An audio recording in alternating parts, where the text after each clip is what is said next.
अब देख तू अब देख तू अब तू गया बेटा अब तू गया देख तेरी औकात मैं दिखाता हूँ तुझे देख भाई यहाँ पे क्या हो रहा है?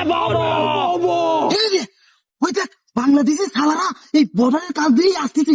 বাংলাদেশের সালাদের আমরা গুলি করে মেরে দিই, তবু সালাদের লজ্জা নেই, তাও এই বর্ডারের কাছে আসবেই।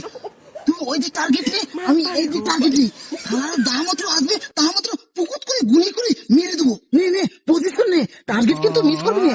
বাংলাদেশের সালারা যা মাত্র বর্ডারের কাছে আসবে পুকুত করে গুলি করে দিবি। নে নে আপনি দেখছি দেখছি দেখছি। কোন সালারে আমাকে গুলি করলো রে? ये कहाँ फंस गया ও চাচা দেখছো কামটা হয়েছে কি, শালারা নিজেরা জড়াজড়ি করে খুন হয়ে গেল।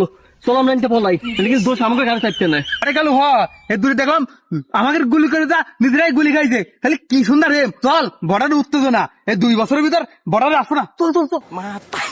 এ দাদা, এ শালা, আপনি একটা কাজ করলেন, এখন আমি স্বর্গে আছি না নরকে আছি আমি নিজেই বুঝছি না। এ শালা, আপনি পুকুত করে আমাকে গুলি করলেন কেন? এখন যে পুকুত করে মরে গেলুম শালা। এ শালা, আমি নাই ভুল করি পুকুত করি তোকে গুলি করলুম, তুই শালা ভুল করি আমাকে গুলি করি মারলি কেন শালা? আমি যে মরে গেলুম।